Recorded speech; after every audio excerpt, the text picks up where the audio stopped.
తండ్రి, ఈ విలువైన సమయంలో మీరు మాతో మాట్లాడబోతుండగా మా హృదయాంతరంగాలను మేము నీ వైపు కేంద్రీకరించుకుని ఉండటానికి సహాయం చేయండి. అమూల్యమైన, ప్రశస్తమైన, శ్రేష్టమైన నీ వాక్యాన్ని మీరు మాకు అందిస్తున్నందుకే నీకు స్తోత్రాలు. మా జీవితాలను, మమ్మలను పూర్తిగా నీ వశం చేసుకున్నామని, పరిశుద్ధాత్మ సహాయాన్ని మాకు అందించమని మమ్మల్ని చేతులకు అప్పగించుకొంచు.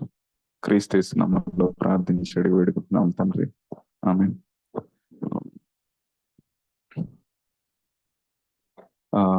అపార్థము అనే పదాన్ని అపార్థం చేసుకోవటం అనేది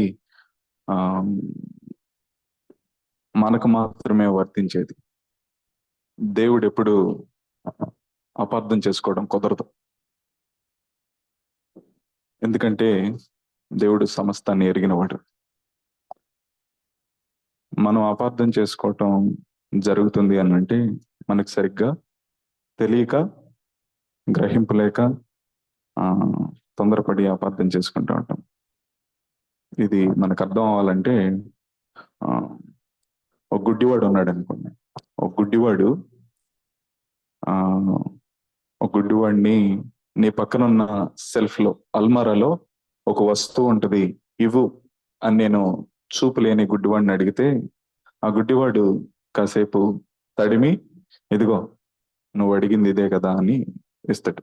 కాదు కాదు, నేను అడిగింది అది కాదు, నువ్వు వేరేది ఇచ్చావు. మళ్ళీ ఆ గుడ్డివాడు ఏం చేస్తాడు? మళ్ళీ వెతికి మళ్ళీ ఇంకోటి ఇచ్చే ప్రయత్నం చేస్తాడు. మళ్ళీ ఆ వ్యక్తి అంటాడు, నేను అడిగింది అది కాదు, ఆ పైనే ఉంటుంది చూడు ఒకసారి, నువ్వు వేరేది ఇస్తున్నావు. సో అతను అడిగింది ఇతను ఇవ్వలేకపోవడానికి కారణం ఏంటంటే తనకి గుడ్డితనం వల్ల తను అడిగింది ఇవ్వలేకపోతా ఉన్నాడు. మీకు ఒక వాక్య భాగాన్ని చూపిస్తాను. మీకా గ్రంథము యోనా తర్వాత ఉంటుందండి. ఇది యోనా నహూముకు ముందు ఉంటుంది. 6వ అధ్యాయము 6వ వచనం. మీకా 6:6 766వ పేజీ, 6వ అధ్యాయం 6వ వచనం. ఏమి తీసుకుని వచ్చి నేను యెహోవాను దర్శింతును, ఏమి తీసుకుని వచ్చి మహోన్నతుడైన దేవుని సన్నిధిని నమస్కారము చేతును. దహన బలులను, ఏడాది దూడలను అర్పించి దర్శింతున, వేల కొలది పొటేళ్లను, వేలాది నదులంత విస్తార తైలమును ఆయనకు సంతోషము కలుగు చేయిన. నా అతిక్రమమునకై నా జ్యేష్ఠ పుత్రుని నేనెత్తున, నా పాప పరిహారమునకై నా గర్భఫలమును నేనెత్తున. ప్రతిదీ క్వశ్చన్ మార్క్. ఇక్కడ 6వ వచనం నుంచి 7వ వచనం ముగింపు వరకు ప్రతి క్వశ్చన్ అక్కడ మనం చూస్తాం. 6-7 క్వశ్చన్స్ ఉంటాయి అక్కడ. నేను దేవుణ్ణి ఏం తీసుకుని వచ్చి ఆయన్ని సంతోషపరచాలి? మనం ఎవరన్నా ఇంటికి వెళ్ళాం అనుకోండి, పళ్ళు కొన్ని తీసుకెళ్తాం. దేవుని సన్నిధికి వచ్చేటప్పుడు వాళ్ళు ఏవేవో తీసుకొస్తున్నారు. అయితే ప్రవక్త చెప్తున్నాడు అనమాట, మీరు ఏం తీసుకొచ్చి ఆయన సంతోషపరచాలనుకుంటున్నారు? దహన బలులనా, తైలాన్నా, పొటేళ్లనా? ఏం తీసుకుని వచ్చి ఆయన్ని మహింపరచాలనుకుంటున్నారు? ఎందుకు ఈ మాటలు ప్రవక్త ద్వారా దేవుడు ఆ ప్రజలకు తెలియజేస్తున్నాడంటే ఆ ప్రజలందరూ కూడా దేవుణ్ణి అర్థం చేసుకోలేకపోతున్నారు. దేవుడు నా పాపాలను క్షమించాడు, దానికి నేను ఒక బలి అర్పిస్తాను, లెక్క సరిపోతుంది అని అనుకుంటున్నారు అనమాట. దేవుడు నన్ను తప్పించాడు, అందుకని దేవుడికి నేను ఇది ఇస్తాను అని అనుకుంటున్నాడు అన్నమాట. అంటే ఏదో ఒకటి ఇచ్చి తన రుణాన్ని, తన యొక్క కృతజ్ఞతని తెలియజేస్తే చాలు దేవుడు సంతోషిస్తాడు అని మనిషి అనుకుంటున్నట్లుగా అనుకుంటున్నాడు అనమాట ఆ ప్రజలందరూ కూడా. అయితే దేవుడు ప్రవక్త ద్వారా వాళ్ళకి కొన్ని విషయాలు నేర్పిస్తున్నాడు. ఏంటి అనంటే, ఇవేవి కూడా దేవుణ్ణి సంతోషపెట్టలేవు. అవి కేవలం బయటికి మాత్రం కనబడేవి అంతే. వాటిని చూసి దేవుడు సంతోషించడు. ఈ ఈ డిసెంబర్ నెలంతా కూడా చాలా మంది ప్రజలు ఇదే టైప్ ప్రజలు మనకు కనబడతారు. స్టార్లు కడతారు. స్టార్ కడితే దేవుడికి మహిమ వస్తుందన్న బాగా ఆడంబరాలు చేస్తూ ఉంటారు అన్నమాట. ఇవన్నీ కూడా దేవుడు కోరుకోవట్లేదు. ఎక్కడ మనం బైబిల్ ఎక్కడ చూడం మనం. అది మనం అపార్థం చేసుకున్నాం దేవుణ్ణి. దేవుడికి ఇవి చేస్తే ఘనత వస్తుంది, దేవుడికి ఇది చేస్తే మహిమ వస్తుంది, దేవుడిని చేస్తే ఆయన్ని సంతోష పెట్టచ్చు అని మనం అనుకుంటున్నాం. కానీ వాటిలో ఎక్కడ దేవుడు సంతోషించడు. యావత్ ప్రపంచం అంతా కూడా ఈరోజు మనం చూడబోయే అంశాలు ఏంటి అని అంటే, దాదాపు 100%లో 99% మంది క్రైస్తవులు వీటిని తెలుసుకోవటం లేదు. ఈరోజు ఆ విషయాలు మనం గ్రహించి ఆ విధంగా మన జీవితాలను సరిచేసుకుంటే మనము 99% కంటే చాలా విలువైన జనంగా దేవుని దృష్టిలో నిలబడగలుగుతాం. చూడండి, 8వ వచనాన్ని ఈరోజు మనం ధ్యానించబోతున్నాం. మనుష్యుడా, ఏది ఉత్తమమో అది నీకు తెలియజేయబడి ఉన్నది. దేవుడు ఉత్తమమైన దాన్ని మనకు తెలియజేస్తున్నాడు. ఉత్తమమైనదంటే హైయెస్ట్ స్టాండర్డ్. దేవుని దృష్టిలో ఏది నిలబడుతుందో దాన్ని మనకు తెలియపరుస్తున్నాడు. ఒకవేళ నేను గనక ఏది ఆశిస్తున్నానో చెప్పకపోతే మీరు ఎప్పటికీ దాన్ని చేయలేరు. అందుకే నేను మీకు తెలియపరుస్తున్నాను. నేను అసలు కోరుకుంటుంది ఏంటి, నేను ఆశిస్తున్నది ఏంటి, అసలు నా ఉద్దేశం ఏమిటి అని దేవుడు తన ప్రజలతో ప్రవక్త ద్వారా ఈ విధంగా చెప్తున్నాడు. ఏది ఉత్తమమైనదో అది నీకు తెలియపరుస్తున్నాను. ఏంటి అని అంటే, న్యాయముగా నడుచుకొనుటయు, కనికరమును ప్రేమించుటయు, దీన మనస్సు కలిగి నీ దేవుని ఎదుట ప్రవర్తించుటయు, ఇంతే కదా యెహోవా నిన్ను అడుగుచున్నాడు. ఇక్కడ 3 విషయాలు ఉన్నాయి. ఏంటి అని అంటే, న్యాయముగా నడుచుకొనటం. న్యాయంగా నడుచుకోవటం దేవుడు కోరుకుంటున్న విషయం. ఎందుకు అని అంటే, ఆయన నీతి న్యాయములను జరిగించు దేవుడు. ఆయన న్యాయవంతుడు. మన దేశంలో చాలా న్యాయస్థానాలు ఉన్నాయి. హైకోర్టు ఉంది, సుప్రీంకోర్టు ఉంది, సివిల్ కోర్టు ఉంది, రకరకాల న్యాయస్థానాలు ఉన్నాయి. ఈ న్యాయస్థానాలన్నీ చేసేటువంటి ఒకే ఒక పని ఏంటనంటే, వాళ్ళు అంతిమంగా చేయాల్సినటువంటి తీర్పు ఏంటనంటే, న్యాయాన్ని ప్రకటించాలి, న్యాయాన్ని జరిగించాలి, న్యాయాన్ని తీర్పుగా వాళ్ళకి ప్రకటించాలి. న్యాయవాదులు ఉంటారు, న్యాయమూర్తులు ఉంటారు. వీళ్ళు చేసేటువంటి పని ఏంటనంటే, న్యాయాన్ని చేయాలి. ఒక సుప్రీంకోర్టు జడ్జి, సర్వోన్నత న్యాయాధిపతి అంటే సుప్రీం కోర్టు జడ్జి అనమాట. ఆయన దగ్గరికి ఏదైనా ఒక కేసు వచ్చినప్పుడు వెంటనే తీర్పిచ్చేయడు. అన్ని ఆరోపణలు వెంటాడు ఆయన, అన్ని సాక్ష్యాధారాలు పరిశీలిస్తాడు. ఆయన పరిశీలించి చివరిగా ఆయన తీర్పుని ఎలా ఇస్తాడనంటే, ఒక బుక్ లాగా దాదాపు 300-400 పేజీల బుక్ రాసి అన్ని సాక్ష్యాధారాలు పరిశీలించిన మీదట నీకు ఇది విధించటమైంది, నీకు ఇది వర్తిస్తుంది అని చెప్పి లాస్ట్ లో ఒక లైన్ రాస్తాడు. ఆ లైన్ రాయడానికి కొన్నిసార్లు సంవత్సరం పట్టిద్ది ఆ జడ్జికి, కొన్నిసార్లు ఆ కేసు 6 నెలలు పట్టిద్ది. అంటే న్యాయాన్ని జాగ్రత్తగా హ్యాండిల్ చేయడానికి ఆయన శతవిధాల ప్రయత్నం చేస్తాడు.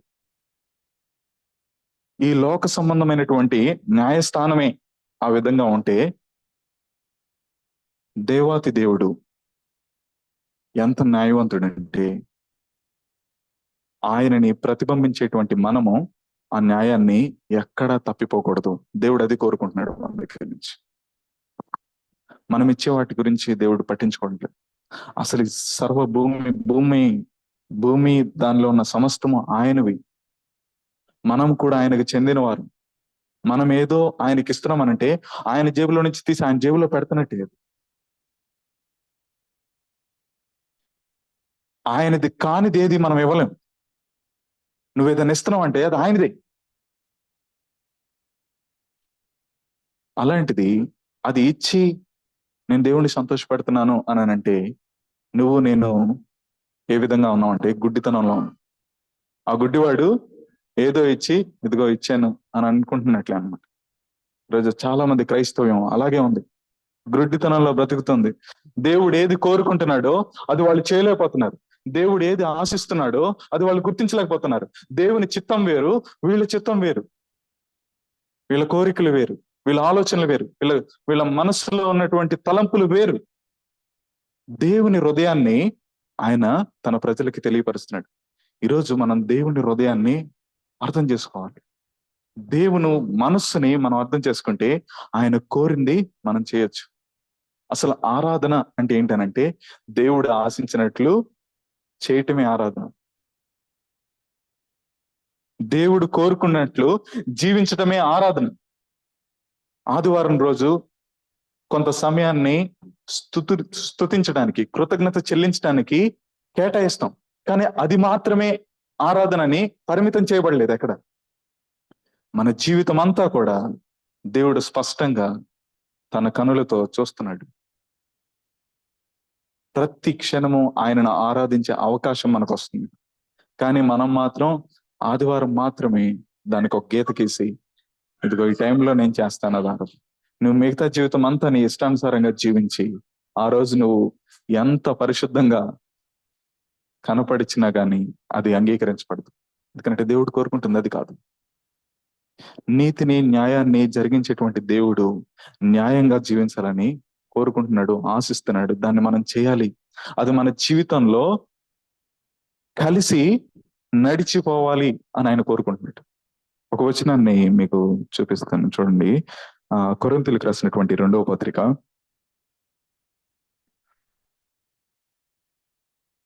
5వ అధ్యాయము 20-21 వచనం. కొరింథీయులకు రాసినటువంటి 2వ పత్రిక 5వ అధ్యాయం 20-21. కావున దేవుడు మా ద్వారా వేడుకొనినట్టు మేము క్రీస్తుకు రాయబారులమై దేవునితో సమాధానపడుడని క్రీస్తు పక్షముగా మిమ్మును బతిమాలుకొనుచున్నాము. ఏమండి ఇక్కడ చూడండి, రాయబారులమై, అంబాసిడర్స్. ఎవరికి? క్రీస్తుకి. అంటే దేవుని రాయబారిగా మనం చేసుకోవటం అనేది నిజంగా అసలు ఈ పదాన్ని మనం అర్థం చేసుకోవటం ప్రయత్నిస్తే హృదయం కరిగిపోతా ఉంటది. ఎందుకనంటే దేవుడు మా ద్వారా వేడుకొనినట్టు అంటే దేవుడే మిమ్మల్ని వేడుకుంటున్నట్లు. సమాధానపడు, నాతో సమాధానపడు, నా దగ్గరికి రా, నన్ను దాటి వెళ్ళదు నువ్వు అని దేవుడు మనల్ని వేడుకుంటున్నట్టు. వాళ్ళు అపోస్తలులు మనల్ని బతిమాలుకుంటున్నారు. ఎందుకో తెలుసా? చూడండి, ఎందుకనగా 21 ఎందుకనగా మనమాయన యందు దేవుని నీతి అగునట్లు పాపమెరుగని ఆయనను మన కోసము పాపముగా చేసెను. యేసుక్రీస్తు ప్రభు వారు ఎందుకు చనిపోయాడనంటే చాలా మంది చెప్పే సమాధానం ఏంటో తెలుసా? యేసు ప్రభు వారు నా కోసం, నా పాపాలని తుడిచివేయటం కోసం ఆయన చనిపోయాడని చెప్తాడు. ఇది సగం నిజం మాత్రమే. ఇంకొక సగం నిజం ఇక్కడ ఉంది. ఏంటి అనంటే ఆయనను పాపముగా, ఆయనను శిక్షించడానికి కారణం ఏంటనంటే మనము ఆయన యందు దేవుని నీతి అగునట్లు పాపము ఎరుగని ఆయనను పాపముగా చేసెను. అసలు పాపమే ఎరుగని ఆయనను పాపముగా చేయడానికి కారణం ఏంటంటే మనం ఆయన యందు దేవుని నీతి అగునట్లు. నువ్వు నేను దేవుని నీతి అవ్వాలని ఆయన మరణించాడు. ఆయన పాపముగా చేయబడ్డాడు. దేవుని ఉగ్రతను ఆయన సిలువలో భరించాడు అనమాట. ఎందుకు? మన పాపములు తీసివేయడం మాత్రమే కాదు, అది పార్ట్ 1. పార్ట్ 2 ఏంటంటే నేను దేవుని నీతిగా జీవించటం కోసము. జీవించువారు ఇక మీదట తన కొరకు కాదు, తన కొరకు మృతి పొంది తిరిగి లేచిన వాని కొరకే జీవింపవలెను. 5:15 లో మనం చూస్తాం. అంటే దేవుని నీతి అంటే ఏంటి? దాని అర్థం ఏంటి అని అంటే, ఈ లోకానికి బయట ప్రపంచానికి దేవుడు అంటే ఎవరో తెలియదు. నిజమైన దేవుడు అంటే ఎవరో తెలియదు.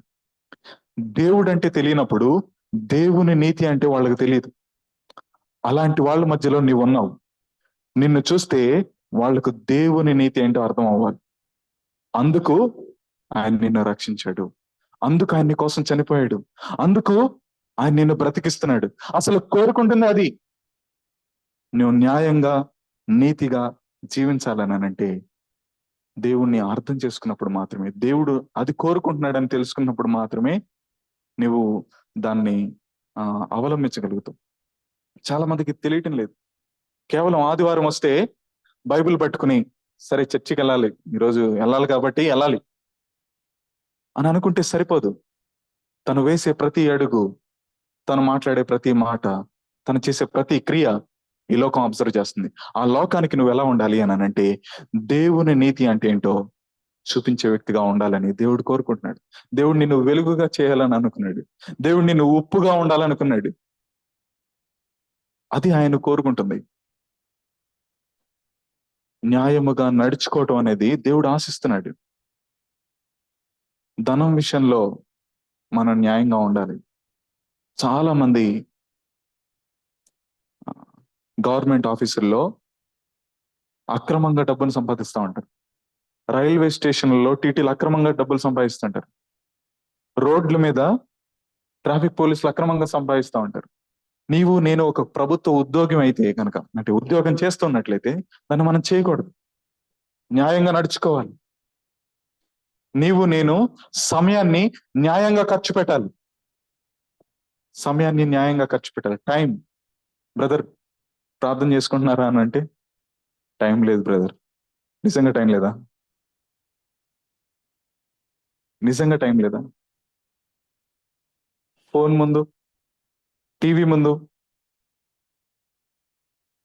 న్యాయంగా చూస్తే మనకు చాలా టైం ఉంటుంది. దేవుడు ఏమంటున్నా అంటే, నువ్వు న్యాయంగా నడుచుకోవటం లేదు. టైం విషయంలో, మనీ విషయంలో, మాట విషయంలో, నీ చూపుల విషయంలో, ప్రతిదీ న్యాయాన్ని నేను కోరుకుంటున్నాను, న్యాయాన్ని నేను ఆశిస్తున్నాను అని అంటున్నాడు. అది నెంబర్ 1. నెంబర్ 2 చూద్దాం. 766వ పేజీ. ఆయన కనికరాన్ని ప్రేమించాలని ఆశిస్తున్నాడు.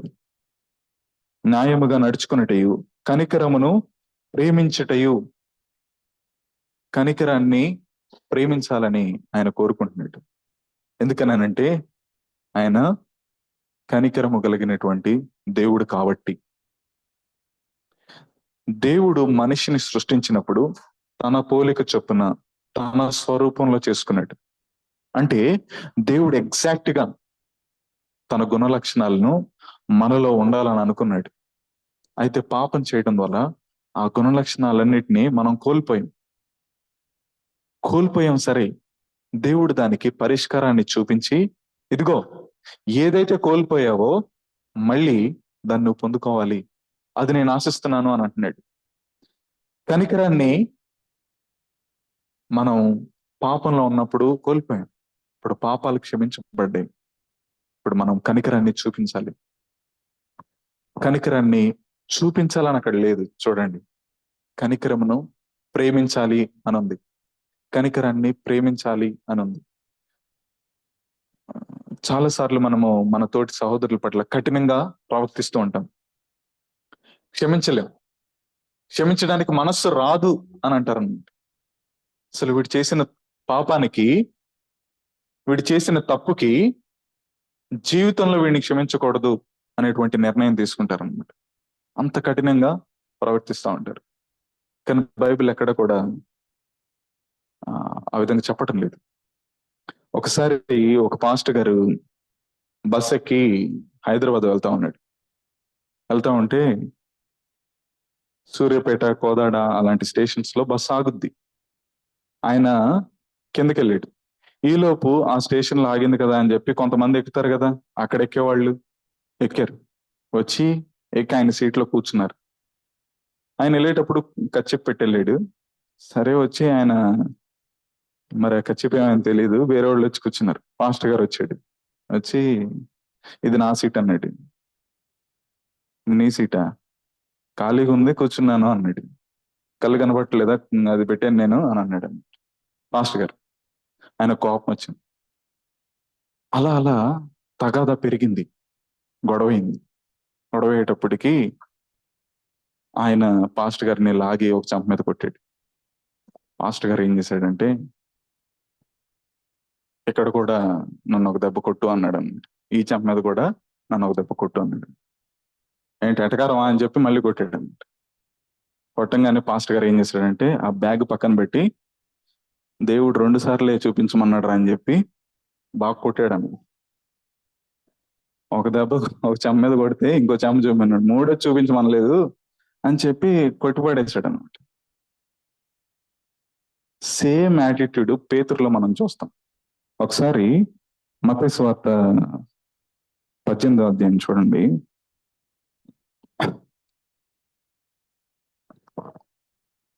21వ వచనం. మత్తయి సువార్త 18వ అధ్యాయము 21. ఆ సమయమున పేతురు ఆయన యొద్దకు వచ్చి, ప్రభువా, నా సహోదరుడు నా ఎడల తప్పిదము చేసిన ఎడల నేనెన్ని మారులు అతనిని క్షమింపవలెను? 7 మార్లు మట్టుగా అని అడిగింది. అంటే పేతురు ఒక క్వశ్చన్ అడిగాడు. అసలు నా పక్కన ఉన్నటువంటి నా సహోదరుడు నాకు ఏదైనా చెడు చేస్తే, నా పట్ల ఏదైనా తప్పు చేస్తే నేను ఎన్నిసార్లు క్షమించాలి? 7 మార్లు మట్టుకే కదా అని అడిగాడు అనమాట. అంటే 8వ కొట్టేద్దామని మెంటాలిటీ అది. ఈరోజు చాలా మంది క్రైస్తవులు కూడా చెప్పే సమాధానం, ఎంతవరకు సహించాలండి? ఎన్నిసార్లు క్షమించాలి? అర్థం చేసుకోడా అని చెప్పి, ఇక నా లిమిట్ అయిపోయింది, డేటా అయిపోయింది నీది అని చెప్పి, ఇక నైజాన్ని, పాత స్వభావాన్ని తీసుకొచ్చి విషాన్నంతా, కోపాన్నంతా, ద్వేషాన్నంతా వెళ్ళగక్కుతా ఉంటారు అనమాట. కానీ గాడ్ అక్కడ ఒక మాట చెప్తున్నాడు చూడండి. అక్కడ ఏంటంటే, అందుకు యేసు అతనితో ఇట్లా, 7 మార్లు మట్టికే కాదు 77 మార్లు మట్టికని నీతో చెప్పుచున్నాను. కావున పరలోక రాజ్యము తన దాసుల యొద్ద లెక్క చూచుకొన గోరిన ఒక రాజును పోలి ఉన్నది.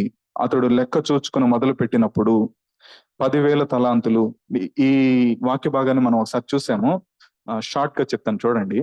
అయితే పరలోక రాజ్యంలో ఉన్నటువంటి క్యాలిక్యులేషన్ వేరు, ఈ భూమి మీద ఉన్నటువంటి క్యాలిక్యులేషన్ వేరు. ఇక్కడ మ్యాథమెటిక్స్ వేరు, అక్కడ మ్యాథమెటిక్స్ వేరు. అక్కడ ఏంటి అని అంటే, నీవు ఒక్కసారి క్షమించబడితే ఇక క్షమిస్తూనే ఉండాలి, అది క్యాలిక్యులేటర్. ఇక్కడ ఏంటంటే, నువ్వు ఒకసారి క్షమించావా, నేను ఒకసారి క్షమిస్తాను. నువ్వు ఒకసారి నన్ను దెబ్బ కొట్టావా, నేను ఒకసారి దెబ్బ కొడతాను.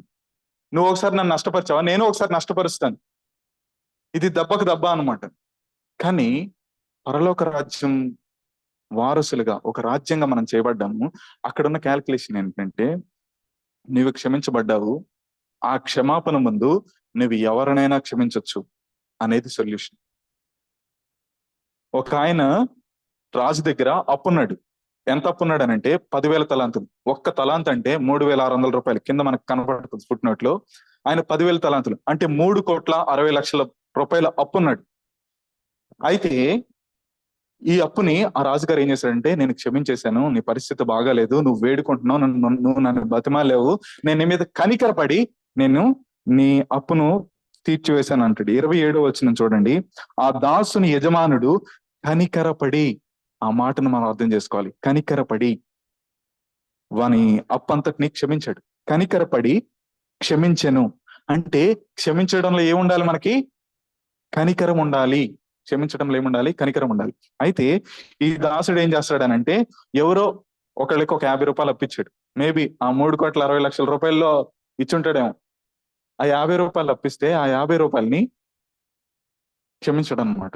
ఇతనేమో అంత అప్పుని రాజుగారు క్షమించేస్తే, ఇతనేమో ఇంకొక అతనికి 50 రూపాయలు ఇస్తే చాలా కఠినంగా ప్రవర్తిస్తున్నాడు. అప్పుడు ఆయన అనే మాట ఏంటంటే, ఆ రాజుగారికి ఆ విషయం తెలిసి 33వ వచనం చూడండి. నేను నిన్ను కరుణించిన ప్రకారము నీవు నీ తోడి దాసుడును కరుణింపవలసి ఉండెను కదా. ఈ మాట ఉపమానంలో చెప్తున్నది కాదు, పేతురుకు చెప్తున్నటువంటి విషయం. పేతురికి ప్రభు ఏం చెప్తున్నాడంటే, నేను నేను నిన్ను కరుణించిన ప్రకారము నీవును నీ తోడి దాసుడిని కరుణించవలను కదా అనే మాట చెప్తున్నాడు. ఎస్, 35వ వచనం చూడండి. మీలో ప్రతి వాడు, ఈ మాటను అండర్లైన్ చేసుకోవాలి, మీలో ప్రతి వాడును తన సహోదరుని హృదయపూర్వకంగా క్షమింపని ఎడల నా పరలోపు తండ్రి ఆ ప్రకారమే మీ ఎడల చేయండి. హృదయపూర్వకంగా మీరు క్షమించాలి, అప్పుడు మాత్రమే దేవుడు కూడా మనం క్షమించగలుగుతాడని చెప్తున్నాడు అనమాట. దేవుడు ఎంతో కనికరంతో ఉన్నాడు. దావీదు కుమారుడా మమ్మల్ని కరుణించు అని అంటే ఆయన కనికరపడి అనే మాటను మనం చూస్తాం. కుష్టి వ్యాధితో ఉన్నటువంటి వ్యక్తిని ఊరంతా వెలివేసి సమాజంలో సమాధుల దగ్గర అక్కడ పెట్టినప్పుడు దేవుడు ఆయన పట్ల కనికరపడి వాడిని హత్తుకున్నాడని మనం చూస్తాం. దేవునికి ఉన్నంత కనికరం ఈ లోకంలో మరి ఎక్కడ మనం చూడలేం. ఆయన కనికర సంపన్నుడు. ఆయన మన నుండి కోరుకునేది ఏంటంటే, నీవు కూడా ఆ కనికరాన్ని కలిగి ఉండాలి. ఎందుకనంటే నువ్వు నా పేరు పెట్టుకున్నావు, నేను రక్షించుకున్నాను, నువ్వు కొత్త సృష్టిగా చేయబడ్డావు, నువ్వు కనికరాన్ని కలిగి ఉండాలి. వ్యభిచారంలో పట్టబడిన స్త్రీని ఆయన యొద్దకు తీసుకొచ్చి నించోబెట్టినప్పుడు, మీలో పాపం చేయని వాడు ఎవడో ఆమె మీద రాయి వేయండి అని ఆయన కనికరించాడు. ఒక లా ఉంది, ఆమె రాళ్లతో కొట్టాలి, చంపేయాలి అని ధర్మశాస్త్రం చెప్తుంది. చట్టాన్ని కూడా ఆయన దాటి ఆయన కనికరించాడు. దేవుడు అంత కరుణమయుడు. ఆయన శిలువ మీద వేలాడుతున్నప్పుడు దొంగలు ఆయన అపహసించారు. ఆ రోమ ప్రభుత్వ సైనికులు ఆయన బళ్ళముతో పొడిచారు. ఆయన కూడా వీరేం చేస్తున్నారు వీరికి తెలియదు అని క్షమించాడు అనమాట. అంటే మనము క్షమిస్తూనే ఉండాలి, ప్రతి దినము క్షమించాలి, ప్రతి వ్యక్తిని క్షమించాలి, ప్రతిసారి క్షమించాలి. అందులో లిమిట్ ఉండకూడదు అనమాట. దేవుడు ఆ కనికరాన్ని ప్రేమించాలి. చివరిగా, దీన మనసు కలిగి నీ దేవుని ఎదుట నడుచుకొనవలనని దేవుడు కోరుకుంటున్నాడు. దీన మనస్సు కలిగి, 3 మాటలు చెప్పి నేను ముగిస్తాను. మనము దీన మనసు కలిగి చాలా సార్లు ఉండాలని అనుకుంటాము, కానీ మన గర్వము కొన్నిసార్లు కనపరుస్తూనే ఉంటాం. గర్వించుకోకుండా ఉండాలి అని అంటే 3 విషయాలు మనం ఎప్పుడు జ్ఞాపకం చేసుకోవాలి. 3 విషయాలు. 1, మనము సృష్టించబడిన వాళ్ళం. మనం కేవలము సృష్టించబడిన వాళ్ళం. We are creatures. మనం గర్వించడానికి వీల్లేదు. ఒక కుమ్మరి మట్టి పాత్రను చేసినప్పుడు ఆ మట్టి పాత్ర మీసాలు తిప్పడానికి లేదు, తొడలు కొట్టడానికి లేదు, వెర్ర వేగటానికి లేదు. ఏదైనా చేస్తే ఆ కుమ్మరి ఏం చేస్తాడంటే అమాంతం తన చెయ్యిని అలా ఆ మట్టి కొండ మీద పెడితే ముక్కలు ముక్కలైపోతుంది. ఏం చూసి అదిరిపాటు ఆ మట్టి పాత్రకి లేదు. సో మనం కేవలము సృష్టించబడిన మనం ఏమీ చేయలేము. ఒక ఇంటికి నల్లగా చేయలేము, తెల్లగా చేయలేము. రేపు ఏం జరుగుతుందో మనకు తెలియదు. అసలు మనం ఎప్పుడు ఎంతవరకు ఉంటామో మనకే తెలియదు. ఏం చూసి మనం గర్విస్తాం? మనం గర్వించుకోకుండా ఉండాలనంటే ఎప్పుడు మనం గుర్తుపెట్టుకోవాల్సిన విషయం, నేను అసలు నా వల్ల ఏమీ కాదు, నేను చాలా చిన్నవాడిని మనం గుర్తుపెట్టుకోవాలి. నెంబర్ 2 ఏంటంటే మనము పాపులము. మా ఇంటి దగ్గర ఒక గొడవ జరిగింది. ఆ గొడవ జరిగితే ఆ గొడవను పరిష్కరించడానికి ఒక ఆయన వెళ్ళి పెద్ద మనిషిని పట్టుకొచ్చాడు. పెద్ద మనిషిని పట్టుకురాగానే ఆ 2 మనుషుల్లో ఒక ఆయన ఏమన్నాడంటే, గొడవ ఆడుకునేటువంటి ఆ 2 మనుషుల్లో ఒక ఆయన ఏమన్నాడంటే, నేను గనక నోరెత్తాననుకో నీ భాగవతం మొత్తం బయట పెడతా, నోరు మూసుకుని వెళ్ళిపోతావు అన్నాడు. ఆ పెద్ద ఆయన ఆ గొడవను ఆపుదామని వచ్చిన పెద్ద ఆయన ఏమీ మాట్లాడలేక వెళ్ళిపోయాడు. ఎందుకో తెలుసా? తను చేసిన తప్పులు ఎక్కడ బయట పెడతారేమోనని చెప్పి మౌనంగా వెళ్ళిపోయాడు. అంటే మనం అర్థం చేసుకోవాల్సిన విషయం ఏంటంటే, మనము గర్వించడానికి మనం పాపులం. మనం ఏదో నీతిమంతులం కాదు, మనం ఏదో పరిశుద్ధులం కాదు, మనం ఏదో ఏ పాపము చేయనటువంటి వారం కాదు.